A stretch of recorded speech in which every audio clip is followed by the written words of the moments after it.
ভগবান আর ভুল এই দুই একই অক্ষর দিয়ে শুরু হয়। শুধু তাই নয়, এদের দুজনের রাশিও সমান। এবারে আপনারা বলবেন যে ভগবান ভুল, এদের মধ্যে কিভাবে মিল থাকতে পারে? অনেক বড় মিল আছে। না শুধু এ এক অক্ষর দিয়ে শুরু হয়, বরং এদের বিজয় মন্ত্রটাও এক। ভগবানকে মানুন, তাকে বিশ্বাস করুন, তাকে স্বীকার করুন। এটা করলে মনের দৃষ্টি থেকে ভগবানকে দেখা যায়, আর উনি আপনাকে সমৃদ্ধ করে তোলেন।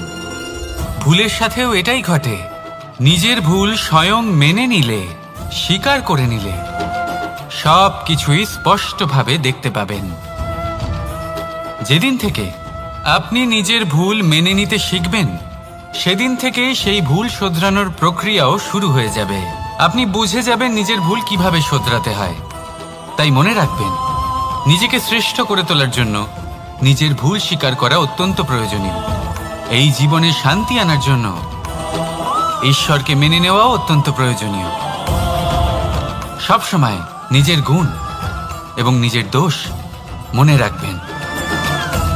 আজীবন সুখী থাকবেন।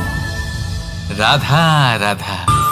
পরীক্ষা এমন একটা শব্দ যেটা শুনে সংসারের বেশিরভাগ মানুষই ভয়ভীত হয়ে পড়েন। কারণটা কি? অসফলতার ভয়। পরীক্ষা এই শব্দের যদি আমি অন্য দিকটা দেখাই, তার তাৎপর্য এই নয় যে আপনার দুর্বলতা সবার সামনে তুলে ধরবে। এটা তো হলো সেই যুক্তি যা আপনার বল, সাহস, শক্তিগুলি সবার সম্মুখে তুলে ধরবে। আগে হ্যাঁ, এটাই হলো সেই যুক্তি। আপনি নিজেই কখনো দেখবেন, পরীক্ষার সময় আপনার অন্তরের অনেক গুণ বাইরে বেরিয়ে আসে। এমন কোনো শক্তির উদ্ভব হয় যার বিষয়ে আপনি নিজেও জানতেন না, ঠিক কিনা? তাই এই পরীক্ষাকে কখনো ভয় পাবেন না। বিশ্বাসের সাথে নির্ভীক হয়ে এটার সম্মুখীন হন। দিনের শেষে এই পরীক্ষা শুধুই আপনাকে উজ্জ্বল করবে, আপনাকে আরো শ্রেষ্ঠ করে তুলবে। তাহলে আসুন আমার সাথে ভালোবেসে বলুন, রাধা রাধা। আমরা সব সময় চাই যে এই সংসার আমাদের জ্ঞানী বলবে, বুদ্ধিমান বলবে, বুঝদার বলবে। কিন্তু মূর্খ, মূর্খ যেন কেউ না বলে। মূর্খ শব্দটা আমরা কেউ শুনতে চাই না, দূরে পালাতে থাকি। কিন্তু একটা সত্যি সবার কাছে অজানা, যে মূর্খ হওয়া হলো বুদ্ধিমান হওয়ার দিকে সর্বপ্রথম পদক্ষেপ। আপনি যত খুশি দিগ্গজ জ্ঞানী মানুষদের সাথে আলাপ করুন, যত ইচ্ছে কথা বলুন, যতই জ্ঞানের কথা আলোচনা করুন, অভিজ্ঞতা মূর্খ হবার পরেই পাওয়া যায়, তাই নয় কি? মূর্খ হবার পরে আপনি এটা বুঝতে পারবেন যে কি করা উচিত নয়। জ্ঞানী ব্যক্তি আপনাকে এটা বলবেন যে কি করা উচিত। আর এই সংসারে কি করা উচিত তার থেকেও অনেক বড় জ্ঞান হলো কি করা উচিত নয়। সেই জন্য সব সময় মনে রাখবেন, আপনার করা কিছু ভুল আপনাকে যদি কেউ মূর্খ বানিয়ে থাকে, ছল চাতুরি করে থাকে, তাহলে কোনো ব্যাপার নয়। এটা শেষ পর্যন্ত আপনাকে আরো বুদ্ধিমান করে তুলবে। এই মুহূর্তে ধন্যাত্মক থাকুন। এই সংসার আপনাকে অবশ্যই জ্ঞানী বলবে। রাধা রাধা। আপনি কি কখনো একজন মালিকে একটা বাগানের যত্ন নিতে দেখেছেন? যদি কখনো একটা গাছে উই ধরে যায়, মালি তখন শুধু সেই গাছের নয়, সমস্ত বাগানের চিকিৎসা করায়। আপনারা হয়তো বলবেন, এ কেমন মূর্খতা? যখন উই একটা গাছে লেগেছে, সমস্ত বাগানের চিকিৎসা কেন করাতে হবে? এ তো অযথা পরিশ্রম করা। কিন্তু মালি খুব ভালো করে জানে যে উই হয়তো একটা গাছে লেগেছে, কিন্তু তা সমস্ত বাগানকে নাশ করে দিতে পারে। এবার মালির এই শিক্ষা, এই জ্ঞান অন্য অনেক জায়গাতে প্রযোজ্য। এই সংসারে আমরা শুধুমাত্র নিজের পরিবারের কথাই চিন্তা করি, তাদের যত্ন নিই, চেষ্টা করি যেন তারা ভালো থাকেন, সুখে থাকেন। আর সেই সময় এই সমাজের কিছু বিরোধী মনোভাব এই সমাজকে গ্রাস করে ফেলে, এই সমাজকে নষ্ট করে ফেলে। কিন্তু আমাদের নজর শুধু আমাদের পরিবারে থাকে। সেই জন্য যখন কথা ওঠে রাষ্ট্রের, দেশের, তখন তার জন্য সিদ্ধান্ত নিতে হবে, তখন তার জন্য ত্যাগ করতে হবে। আর মনে রাখবেন, যে সমস্যায় আসুক তার সমাধান পূর্ণরূপে বাঞ্ছনীয়। এই সংসারে প্রত্যেক ব্যক্তি যদি নিজের পরিবারেরও খেয়াল রাখেন এবং সমাজেরও খেয়াল রাখেন এবং সঠিকভাবে এই দেশেরও খেয়াল রাখেন, তবেই এই দেশ সম্পন্ন হতে পারবে।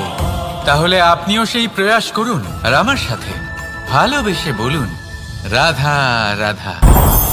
কথায় বলা হয়, জীবনে ভালোবাসাই হলো সুখের মূল। এটা সত্য। এবার প্রশ্ন হলো এটাই যে এই ভালোবাসা কার সাথে করা উচিত। যদি আপনি কিছুক্ষণের জন্য সুখ পেতে চান, তাহলে ভালোবাসুন নিজের রুচি মতো। যদি আপনি কিছুদিনের জন্য সুখ পেতে চান, ভালোবাসুন নিজের বন্ধুদের। যদি আপনি কয়েক মাসের জন্য, কয়েক বছর বা অনেক বছরের জন্য সুখী হতে চান, তাহলে ভালোবাসুন নিজের পরিবারকে, মাতা পিতা, নিজের সন্তান, স্বামী স্ত্রী, নিজের আত্মীয়দের। কিন্তু যদি আপনি চিরকালের জন্য সুখী হতে চান, তাহলে ভালোবাসতে হবে শুধু নিজের কর্মগুলিকে। কারণ সম্পর্ক যেমনই হোক না কেন, কখনো না কখনো ভেঙে যাবেই। এই সংসার হলো এমনই যে যাদের সঙ্গ আমরা পাই, তাদের সঙ্গ একদিন ত্যাগ করতে হয়। শুধু কর্মই হলো এমন এক সঙ্গ যা কখনো আপনাকে ত্যাগ করবে না। আপনার মৃত্যুর পরেও এই কর্ম আপনাকে বাঁচিয়ে রাখবে। তাই সবসময় মনে রাখবেন, এই কর্ম ধর্ম মনে করে পালন করা উচিত। জীবনের শেষ মুহূর্ত পর্যন্ত কর্মকে ভালোবাসুন। জীবনের শেষ মুহূর্ত পর্যন্ত সুখে থাকবেন।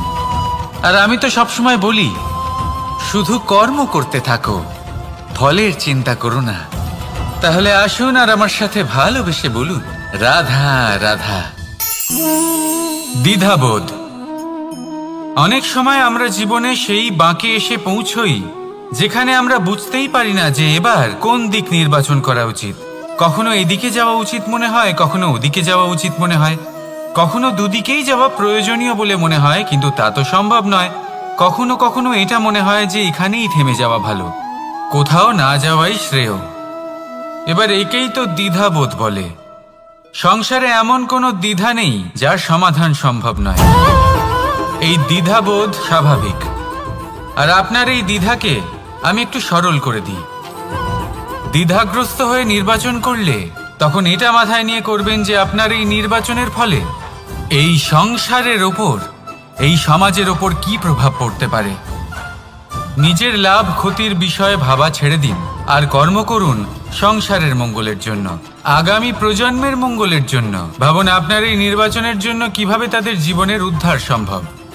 কারণ এই ভাবনাই হলো উচিত ভাবনা। কারণ অনেক সময় ওষুধ একটু কড়া মনে হতেই পারে, কিন্তু এই ওষুধই তো রোগ মুক্তি ঘটায়। সেইভাবে আপনাকেও এই দ্বিধার মুহূর্তে কঠিন নির্বাচন করতে হতে পারে। এই কঠিন নির্বাচন জীবনে কঠিন পরিস্থিতিও আনতে পারে, কিন্তু যদি এই নির্বাচন ধর্মসঙ্গত হয়, যদি এর দ্বারা সংসারের মঙ্গল হয়, তাহলে এই নির্বাচনই হলো সঠিক নির্বাচন। আসুন আমার সাথে ভালোবেসে বলুন, রাধা রাধা। মানুষ নানান ধরনের বাসনা পোষণ করেন। তাদের নানান ইচ্ছে থাকে, অভিলাষা থাকে, নানান কামনা করতে থাকেন, স্বপ্ন দেখেন, প্রার্থনা করেন যেন তা সফল হয়, নিজের সম্পন্নতা কামনা করেন, আর শেষে নিরাশ হয়ে যান কারণ এসব কিছুই পান না। আপনাকে একটা ছোট্ট উদাহরণ দিই। জঙ্গলের রাজা কাকে বলা হয়? সিংহকে। এবার যেহেতু সিংহ বনের রাজা, তাই হরিণ তো তার কাছে এসে এটা বলতে পারে না যে আপনি হলেন বনের রাজা, তাই আপনি আমাকে মেরে ফেলুন, আমাকে খেয়ে ফেলুন আর নিজের ক্ষুধা নিবারণ করুন। এমন তো হয় না। সিংহ যতই বনের রাজা হোক, তাকেও পরিশ্রম অবশ্যই করতে হয়, তবেই তার ক্ষুধা নিবারণ হয়। সেইভাবেই আপনার সমস্ত স্বপ্ন, আপনার সমস্ত ইচ্ছে, আপনার সমস্ত অভিলাষা, সমস্ত আকাঙ্ক্ষা পূরণ হবেই, অবশ্যই হবে। পরিশ্রমের দ্বারা। শুধু ভাবলেই হবে না, তাহলে আপনিও জীবনে পরিশ্রম করুন, নিজের সমস্ত স্বপ্ন পূরণ করুন, আর আমার সাথে ভালোবেসে বলুন, রাধা রাধা। আপনি কি কখনো কোনো উঁচু পর্বতের শিখরে পৌঁছতে পেরেছেন? যদি পৌঁছে থাকেন বা যদি আপনি কোনো উঁচু পর্বতের শিখরে যান, তাহলে ভালো করে দেখবেন, আপনি যত উঁচুতে অগ্রসর হতে থাকবেন আস্তে আস্তে সমস্ত বনস্পতি বিলুপ্ত হতে থাকে। তারপরে সমস্ত গাছপালা, পশু পাখি সব বিলুপ্ত হতে থাকে। শেষ পর্যন্ত সেই শিখরে থেকে যায় শুধুমাত্র শান্তি, নীরবতা। আমাদের মানুষের সাথেও এটাই হয়। মানুষ যখন আত্মবিকাশের পথে অগ্রসর হতে থাকে এবং নিজের জীবনের শিখরে পৌঁছতে চায়, তখন তার একা থাকা অত্যন্ত প্রয়োজনীয় হয়। আর তাকে তখন ত্যাগ করতে হয় নিজের সুখ স্বাচ্ছন্দ্য, নিজের সম্পত্তি, নিজের সমৃদ্ধি, নিজের সৌন্দর্য। দেখুন, জীবনের শিখরে পৌঁছনো একেবারেই সহজ কাজ নয়। এ হলো অত্যন্ত দুর্গম এক পথ। কিন্তু যদি আপনি সেখানে পৌঁছতে চান, তাহলে আপনাকে ত্যাগের প্রবৃত্তি জাগিয়ে তুলতে হবে।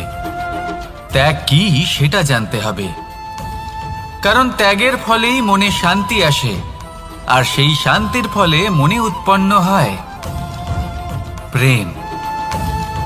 আর এই প্রেমই হলো জীবনের অন্তিম লক্ষ্য। তাহলে আসুন আমার সাথে ভালোবেসে বলুন, রাধা রাধা। মানুষ বলেন প্রেমে অনেক শক্তি আছে, আর এটা সত্যিও বটে। প্রেমে এতটাই শক্তি থাকে যে শত্রুতার বড় বড় স্তম্ভকেও এত সহজে ফেলে দিতে পারে। কিন্তু আপনি দেখে থাকবেন, যারা অধিক শক্তিশালী হন তারা দুই ধার সম্পন্ন তরোয়ালের মতো হন। কারণ এই প্রেম যদি আচরণে থাকে, মনে থাকে, বিচার বুদ্ধিতে থাকে, তাহলে তা শুভ হয়। এই প্রেম সৃজন করে। কিন্তু প্রেম যদি ব্যবসার অঙ্গ হয়, যদি এই প্রেমের ব্যবহার নিজের স্বার্থ, নিজের অহংকারের জন্য করা হয়, তাহলে তা সংসারের বিনাশ ঘটাতে পারে। রাধা প্রেমের ব্যবহার করেছে শাম্বের কারণে, আর শাম্ব সেই প্রেমের ব্যবহার করেছে নিজের অহংকার, নিজের স্বার্থ সিদ্ধির জন্য। শেষ পর্যন্ত ক্ষতি শাম্বের হলো না, হলো প্রেমের। তাই মনের মধ্যে প্রেম ভাব অবশ্যই রাখুন, নিজের আচরণেও প্রেম ভাব বজায় রাখুন, কিন্তু সতর্কও থাকবেন আপনার এই প্রেম, একে নিয়ে কেউ ব্যবসা না করে ফেলেন। আসুন আর এই ভালোবাসার সাথেই বলুন, রাধা রাধা। সত্য, এই সত্য আসলে কি? কেউ বলবেন যা অসত্য নয় তাই হলো সত্য, কেউ বলবেন সেটা যার ভিত্তিতে আমরা বেঁচে আছি তাই হলো সত্য। কিন্তু সত্য আসলে কি? তার থেকেও বেশি গুরুত্বপূর্ণ হলো এটা বুঝতে পারা যে সত্যের ব্যবহার কিভাবে করা উচিত। যদি আপনার কাছে সত্য থাকে বা আপনি সত্য জেনে থাকেন আর আপনি তার ব্যবহার করেন, সদ্ব্যবহার করেন সংসারের জন্য, তাহলে আপনি এই সমস্ত সংসারের অনেক ঊর্ধ্বে চলে যাবেন। কিন্তু যদি আপনি সত্য জানেন আর তার দুর্ব্যবহার করেন, তাহলে আপনি সমস্ত সংসারের পক্ষে ক্ষতিকারক হয়ে উঠতে পারেন। তাই মনে রাখবেন, সত্য যতটাই কোমল, অর্ধ সত্য হলো ততটাই কঠোর। এই অর্ধ সত্য সমস্ত সংসারের বিনাশ ঘটাতে পারে। সেই জন্য জীবনে সত্যের বিষয়ে সম্পূর্ণ সত্য জানতে শিখুন। এ হলো অত্যন্ত গুরুত্বপূর্ণ। এই সত্য তার নিজস্ব দাবি হলো আপনি সাবধানে থাকুন। তাহলে আসুন আর আমার সাথে ভালোবেসে বলুন, রাধা রাধা। পঞ্চমহাভূত জীবন রচনায় এর অবদান অনস্বীকার্য। এই পঞ্চমহাভূত আসলে কি? জল, বায়ু, অগ্নি, মাটি আর আকাশ। এবার শুধুমাত্র জীবন রচনায় এর অবদান আছে তা নয়, শুধু শরীর রচনাতে এর যোগদান আছে তা নয়, বরং এরা হলো আমাদের জীবনের সবথেকে বড় শিক্ষক। এবার আপনারা সকলে চমকে যাবেন, হয়তো আপনারা এই দৃষ্টিভঙ্গি দিয়ে কখনো দেখেনি। আমি আজ আপনাদের বোঝাবো। এদের মধ্যে সব থেকে বড় তত্ত্ব জল। এই আমাদের কি শেখাচ্ছে? এই জল, এর নামই হলো জল, কিন্তু এ কখনোই আমাদের জ্বালায় না, আমাদের জ্বলনের কারণ হয় না। তাহলে কি করে? আমাদের তৃষ্ণা মেটায়, আমাদের শীতলতা প্রদান করে, জীবন দান করে। এর দ্বারা আমরা কি শিক্ষা লাভ করি? যে আপনার উৎপত্তি যেখান থেকেই হোক না কেন, আপনি যেখানেই জন্মগ্রহণ করুন না কেন, আপনার কর্ম সর্বদা শ্রেষ্ঠ হওয়া উচিত। আপনি জলকে যে কোনো পাত্রে রাখুন না কেন, সে সেই অনুসারেই নিজের আকার ধারণ করে নেয়। এর দ্বারা আমরা কি শিক্ষা পাই? এই শিক্ষাই পাই যে যে কোনো পরিস্থিতিতেই নিজেদের মানিয়ে নিতে হবে, নিজেকে সেরকম করে নিতে হবে। যে দেশেই থাকি না কেন, যে স্থানেই থাকি না কেন, যে পরিস্থিতিতেই থাকি না কেন, যে ব্যক্তির সাথেই থাকি না কেন, আমাদের সুখময় হয়ে জীবন অতিবাহিত করা উচিত। দেখুন, আমাদের কত বড় একটা শিক্ষা দিল এই জল, যা আমরা কোনোদিন দেখতেই পাইনি। নিজেকে জলের মতোই করে তুলুন। সুখের ধারায় স্বাচ্ছন্দ্যে প্রবাহমান হতে থাকবেন আপনি। নিজের আকারকে ভেঙে ফেলুন, নিজের সীমা লঙ্ঘন করুন। আপনি অবশ্যই একদিন মহানুভবতা অনুভব করবেন। তাহলে আসুন আর আমার সাথে ভালোবেসে বলুন, রাধা রাধা।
আমরা কি শিক্ষা পাই? এই বায়ু আমাদের এই শিক্ষা দেয় যে আমাদের কখনোই অহংকার করা উচিত নয়। আমরা সকলেই কখনো না কখনো চাই যে আমাদের শ্রেষ্ঠতা, আমাদের যোগ্যতা, আমাদের মাহাত্ম্য এই সংসার বুঝতে পারুক। আর নিজের মাহাত্ম্য প্রমাণ করার জন্য শক্তি দেখানোর কোনো প্রয়োজন নেই। কারণ যখন কোনো ব্যক্তি, এই সমাজ, এই সংসার আপনাকে নিজের থেকে দূরে করে দেবে, আপনার থেকে দূরে চলে যাবে, তখন আপনার মাহাত্ম্য কি তার আভাস সে নিজে থেকেই অবশ্যই পেয়ে যাবে। আপনার কিছুই করার প্রয়োজন নেই। বায়ুর মতো হয়ে উঠুন। বায়ু যার কিনা কোনো ভার নেই, কিন্তু যখন সময় আসে, যখন সে তুফানের রূপ নেয়, তখন অত্যন্ত বড় বড় বিধ্বংসী কাজ সে করে ফেলে। আর তখন এর শক্তির কোনো তুলনাই হয় না।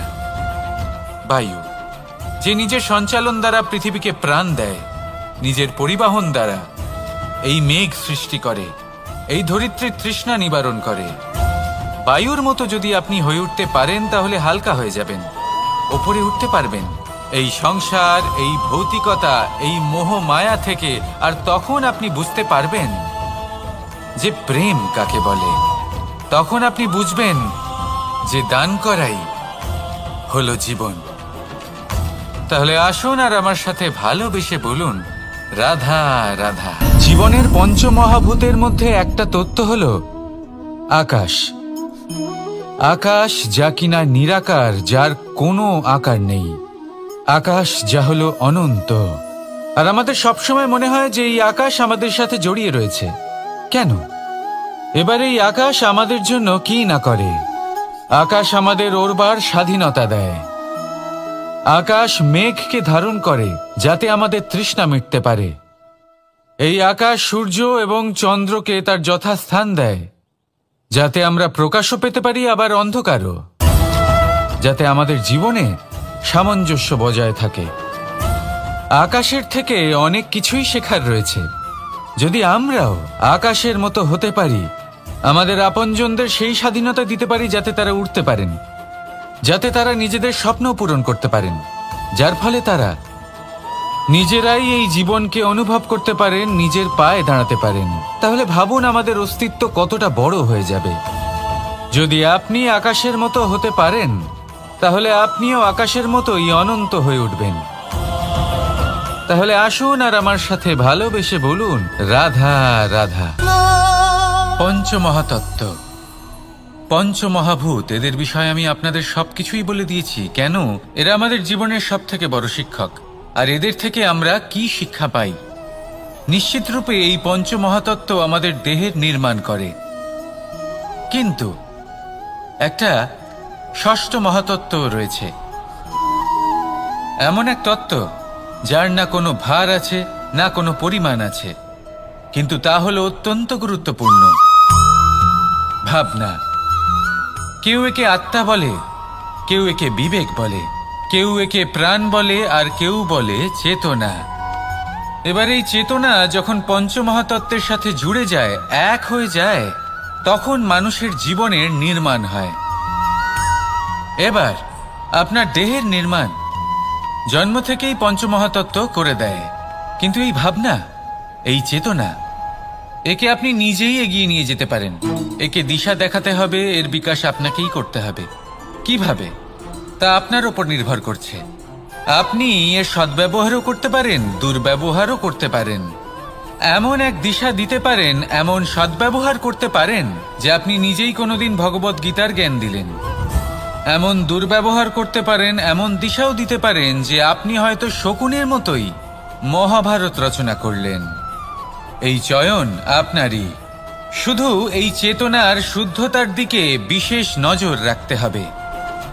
যদি এই চেতনা শুদ্ধ হয়, তাহলে প্রেম থাকবে, আর যদি এই চেতনা অশুদ্ধ হয়, তাহলে বিদ্বেষ হবে। আর আমার মতে সুখ এবং শান্তি প্রেমের দ্বারাই লাভ হবে, বিদ্বেষ দ্বারা নয়। তাহলে আসুন আর আমার সাথে ভালোবেসে বলুন, রাধা রাধা।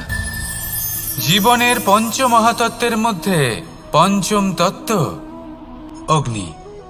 অগ্নি যা জ্বালাতে সাহায্য করে, কিন্তু তা উত্তাপও প্রদান করে। নিশ্চিত রূপে অগ্নি আমাদের জ্বালিয়ে দিতে পারে, কিন্তু আপনি কি কখনো এটা ভেবে দেখেছেন যে আগুন, তাকে নিজেকে কতটা জ্বলতে হয়, তাকে নিজেকে কতটা তাপ সহ্য করতে হয়? ও নিজে জ্বলে আমাদের উত্তাপ প্রদান করার জন্য, ও নিজে জ্বলে আমাদের ঊর্জা দেবার জন্য, আমাদের আলো দেবার জন্য, অন্ধকারে পথ দেখানোর জন্য, শত্রুর সাথে মোকাবিলা করার জন্য আমাদের সাহায্য করে, নিজে জ্বলে। যখন আমরা কোনো দেবতার জন্য যজ্ঞ করি, তখন দেবতার ভোজন গ্রহণ করার নিমিত্ত হয় এই অগ্নি। কত কিছু ওকে সহ্য করতে হয় আমাদের এত কিছু দেবার জন্য। আপনিও আগুনের মতো হয়ে উঠুন, নিজে কষ্ট সহ্য করুন অন্যকে সাহায্য করার জন্য, তাদের জীবন উদ্ধার করার জন্য, নিজের প্রিয়জনের জন্য, নিজের পরিবারের জন্য, নিজের মাতা পিতার জন্য, এই সমাজের জন্য। নিজে কষ্ট সহ্য করুন, প্রকাশের কেন্দ্রবিন্দু হয়ে উঠুন, আর সকলকে পথ প্রদর্শন করুন, সবাইকে পথ দেখান। যেদিন আপনি আগুনের মতো হয়ে উঠবেন, সেই দিন ঠিক যেমন অগ্নিকে পুজো করা হয়, আপনিও সেইভাবে পূজনীয় হয়ে উঠবেন। যেমন সকল শুভকর্মে, সকল যজ্ঞে, সকল পুজোতে অগ্নিকে স্মরণ করা হয়, সেইভাবেই সকল শুভকর্মে আপনাকেও স্মরণ করা হবে। আর যেদিন আপনি এরকম হয়ে উঠবেন, সেই দিন জীবনের বাস্তব মর্ম কি আপনি তা বুঝতে পারবেন। তাহলে আসুন আর আমার সাথে ভালোবেসে বলুন, রাধা রাধা। ভগবান আর ভুল, এই দুই একই অক্ষর দিয়ে শুরু হয়। শুধু তাই নয়,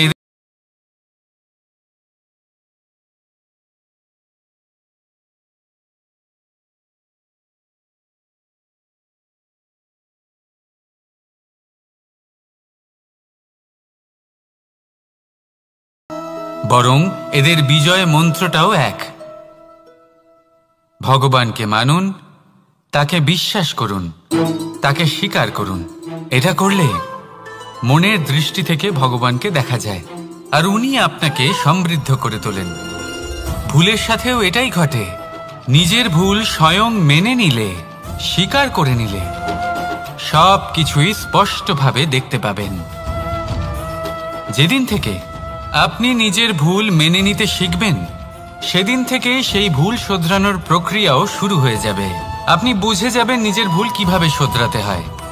তাই মনে রাখবেন, নিজেকে শ্রেষ্ঠ করে তোলার জন্য নিজের ভুল স্বীকার করা অত্যন্ত প্রয়োজনীয়। এই জীবনে শান্তি আনার জন্য ঈশ্বরকে মেনে নেওয়াও অত্যন্ত প্রয়োজনীয়। সবসময় নিজের গুণ এবং নিজের দোষ মনে রাখবেন। আজীবন সুখী থাকবেন। রাধা রাধা।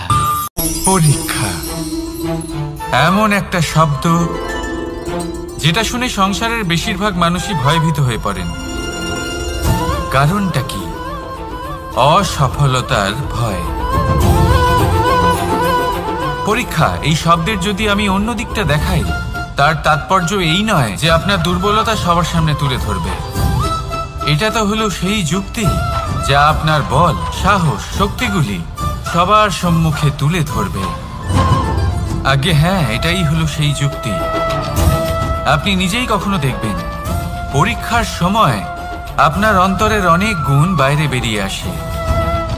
এমন কোনো শক্তির উদ্ভব হয় যার বিষয়ে আপনি নিজেও জানতেন না, ঠিক কিনা? তাই এই পরীক্ষাকে কখনো ভয় পাবেন না। বিশ্বাসের সাথে নির্ভীক হয়ে এটার সম্মুখীন হন। দিনের শেষে এই পরীক্ষা শুধুই আপনাকে উজ্জ্বল করবে, আপনাকে আরো শ্রেষ্ঠ করে তুলবে। তাহলে আসুন আমার সাথে ভালোবেসে বলুন, রাধা রাধা। আমরা সব সময় চাই যে এই সংসার আমাদের জ্ঞানী বলবে, বুদ্ধিমান বলবে, বুঝদার বলবে, কিন্তু মূর্খ মূর্খ যেন কেউ না বলে। মূর্খ শব্দটা আমরা কেউ শুনতে চাই না, দূরে পালাতে থাকি। কিন্তু একটা সত্যি সবার কাছে অজানা, যে মূর্খ হওয়া হলো বুদ্ধিমান হওয়ার দিকে সর্বপ্রথম পদক্ষেপ। আপনি যত খুশি দিগ্গজ জ্ঞানী মানুষদের সাথে আলাপ করুন, যত ইচ্ছে কথা বলুন, যতই জ্ঞানের কথা আলোচনা করুন, অভিজ্ঞতা মূর্খ হবার পরেই পাওয়া যায়, তাই নয় কি? মূর্খ হবার পরে আপনি এটা বুঝতে পারবেন যে কি করা উচিত নয়। জ্ঞানী ব্যক্তি আপনাকে এটা বলবেন যে কি করা উচিত। আর এই সংসারে কি করা উচিত তার থেকেও অনেক বড় জ্ঞান হলো কি করা উচিত নয়।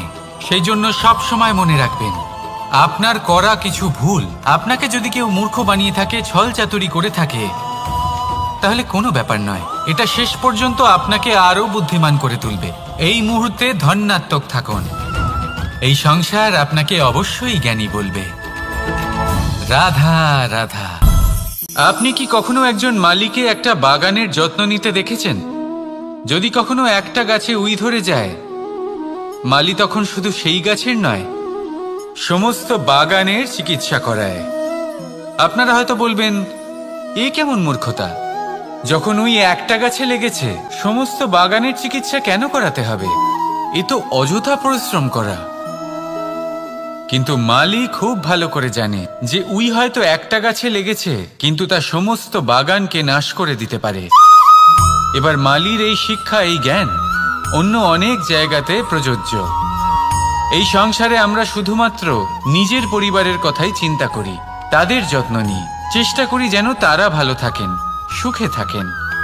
আর সেই সময় এই সমাজের কিছু বিরোধী মনোভাব এই সমাজকে গ্রাস করে ফেলে, এই সমাজকে নষ্ট করে ফেলে, কিন্তু আমাদের নজর শুধু আমাদের পরিবারে থাকে। সেই জন্য যখন কথা ওঠে রাষ্ট্রের, দেশের, তখন তার জন্য সিদ্ধান্ত নিতে হবে, তখন তার জন্য ত্যাগ করতে হবে।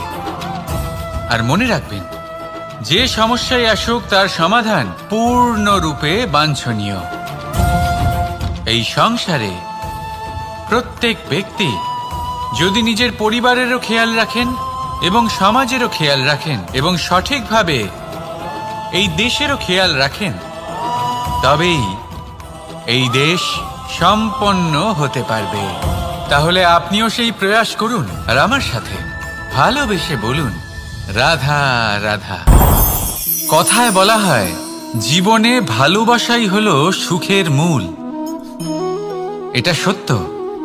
এবার প্রশ্ন হলো এটাই যে এই ভালোবাসা কার সাথে করা উচিত।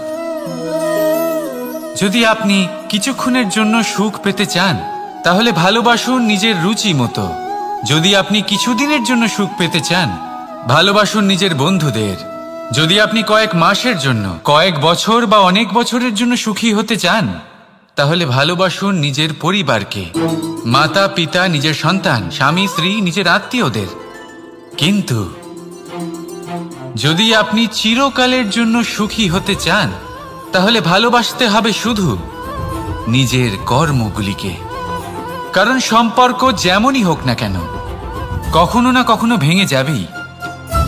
এই সংসার হলো এমনই যে যাদের সঙ্গ আমরা পাই, তাদের সঙ্গ একদিন ত্যাগ করতে হয়। শুধু কর্মই হলো এমন এক সঙ্গ যা কখনো আপনাকে ত্যাগ করবে না। আপনার মৃত্যুর পরেও এই কর্ম আপনাকে বাঁচিয়ে রাখবে। তাই সবসময় মনে রাখবেন, এই কর্ম ধর্ম মনে করে পালন করা উচিত। জীবনের শেষ মুহূর্ত পর্যন্ত কর্মকে ভালোবাসুন, জীবনের শেষ মুহূর্ত পর্যন্ত সুখে থাকবেন। আর আমি তো সবসময় বলি, শুধু কর্ম করতে থাকো, ফলের চিন্তা করো না। তাহলে আসুন আর আমার সাথে ভালোবেসে বলুন, রাধা রাধা। দ্বিধাবোধ। অনেক সময় আমরা জীবনে সেই বাঁকে এসে পৌঁছই যেখানে আমরা বুঝতেই পারি না যে এবার কোন দিক নির্বাচন করা উচিত। কখনো এদিকে যাওয়া উচিত মনে হয়, কখনো ওদিকে যাওয়া উচিত মনে হয়, কখনো দুদিকেই যাওয়া প্রয়োজনীয় বলে মনে হয়, কিন্তু তা তো সম্ভব নয়। কখনো কখনো এটা মনে হয় যে এখানেই থেমে যাওয়া ভালো, কোথাও না যাওয়াই শ্রেয়। এবার একেই তো দ্বিধাবোধ বলে। সংসারে এমন কোনো দ্বিধা নেই যার সমাধান সম্ভব নয়। এই দ্বিধাবোধ স্বাভাবিক। আর আপনার এই দ্বিধাকে আমি একটু সরল করে দিই। দ্বিধাগ্রস্ত হয়ে নির্বাচন করলে তখন এটা মাথায় নিয়ে করবেন যে আপনার এই নির্বাচনের ফলে এই সংসারের ওপর, এই সমাজের ওপর কি প্রভাব পড়তে পারে। নিজের লাভ ক্ষতির বিষয়ে ভাবা ছেড়ে দিন আর কর্ম করুন সংসারের মঙ্গলের জন্য, আগামী প্রজন্মের মঙ্গলের জন্য। ভাবুন আপনার এই নির্বাচনের জন্য কিভাবে তাদের জীবনের উদ্ধার সম্ভব।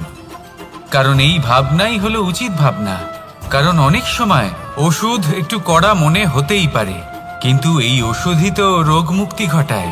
সেইভাবে আপনাকেও এই দ্বিধার মুহূর্তে কঠিন নির্বাচন করতে হতে পারে। এই কঠিন নির্বাচন জীবনে কঠিন পরিস্থিতিও আনতে পারে, কিন্তু যদি এই নির্বাচন ধর্মসঙ্গত হয়, যদি এর দ্বারা সংসারের মঙ্গল হয়, তাহলে এই নির্বাচনই হলো সঠিক নির্বাচন। আসুন আমার সাথে ভালোবেসে বলুন, রাধা রাধা। মানুষ নানান ধরনের বাসনা পোষণ করেন। তাদের নানান ইচ্ছে থাকে, অভিলাষা থাকে, নানান কামনা করতে থাকেন, স্বপ্ন দেখেন, প্রার্থনা করেন যেন তা সফল হয়, নিজের সম্পন্নতা কামনা করেন, আর শেষে নিরাশ হয়ে যান কারণ এসব কিছুই পান না। আপনাকে একটা ছোট্ট উদাহরণ দিই। জঙ্গলের রাজা কাকে বলা হয়? সিংহকে। এবার যেহেতু সিংহ বনের রাজা, তাই হরিণ তো তার কাছে এসে এটা বলতে পারে না যে আপনি হলেন বনের রাজা, তাই আপনি আমাকে মেরে ফেলুন, আমাকে খেয়ে ফেলুন আর নিজের ক্ষুধা নিবারণ করুন।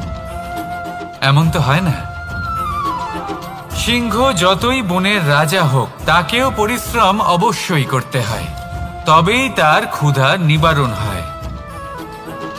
সেইভাবেই আপনার সমস্ত স্বপ্ন, আপনার সমস্ত ইচ্ছে, আপনার সমস্ত অভিলাষা, সমস্ত আকাঙ্ক্ষা পূরণ হবেই, অবশ্যই হবে, পরিশ্রমের দ্বারা। শুধু ভাবলেই হবে না। তাহলে আপনিও জীবনে পরিশ্রম করুন, নিজের সমস্ত স্বপ্ন পূরণ করুন, আর আমার সাথে ভালোবেসে বলুন, রাধা রাধা। আপনি কি কখনো কোনো উঁচু পর্বতের শিখরে পৌঁছতে পেরেছেন? যদি পৌঁছে থাকেন বা যদি আপনি কোনো উঁচু পর্বতের শিখরে যান, তাহলে ভালো করে দেখবেন, আপনি যত উঁচুতে অগ্রসর হতে থাকবেন, আস্তে আস্তে সমস্ত বনস্পতি বিলুপ্ত হতে থাকে। তারপরে সমস্ত গাছপালা, পশু পাখি সব বিলুপ্ত হতে থাকে। শেষ পর্যন্ত সেই শিখরে থেকে যায় শুধুমাত্র শান্তি, নীরবতা। আমাদের মানুষের সাথেও এটাই হয়। মানুষ যখন আত্মবিকাশের পথে অগ্রসর হতে থাকে এবং নিজের জীবনের শিখরে পৌঁছতে চায়, তখন তার একা থাকা অত্যন্ত প্রয়োজনীয় হয়। আর তাকে তখন ত্যাগ করতে হয় নিজের সুখ স্বাচ্ছন্দ্য, নিজের সম্পত্তি, নিজের সমৃদ্ধি, নিজের সৌন্দর্য। দেখুন, জীবনের শিখরে পৌঁছনো একেবারেই সহজ কাজ নয়। এ হলো অত্যন্ত দুর্গম এক পথ। কিন্তু যদি আপনি সেখানে পৌঁছতে চান, তাহলে আপনাকে ত্যাগের প্রবৃত্তি জাগিয়ে তুলতে হবে। ত্যাগ কি সেটা জানতে হবে, কারণ ত্যাগের ফলেই মনে শান্তি আসে, আর সেই শান্তির ফলে মনে উৎপন্ন হয় প্রেম। আর এই প্রেমই হলো জীবনের অন্তিম লক্ষ্য। তাহলে আসুন আমার সাথে ভালোবেসে বলুন, রাধা রাধা। মানুষ বলেন প্রেমে অনেক শক্তি আছে, আর এটা সত্যিও বটে। প্রেমে এতটাই শক্তি থাকে যে শত্রুতার বড় বড় স্তম্ভকেও এত সহজে ফেলে দিতে পারে।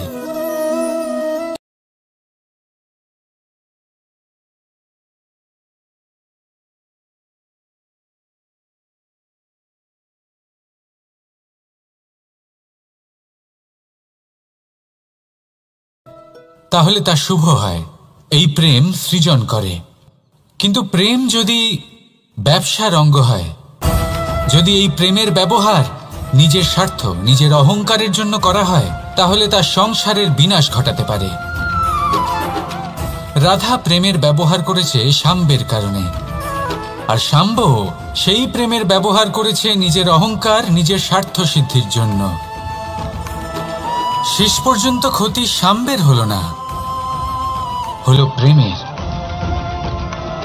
তাই মনের মধ্যে প্রেম ভাব অবশ্যই রাখুন, নিজের আচরণেও প্রেম ভাব বজায় রাখুন, কিন্তু সতর্কও থাকবেন আপনার এই প্রেম, একে নিয়ে কেউ ব্যবসা না করে ফেলেন। আসুন আর এই ভালোবাসার সাথেই বলুন, রাধা রাধা। সত্য, এই সত্য আসলে কি?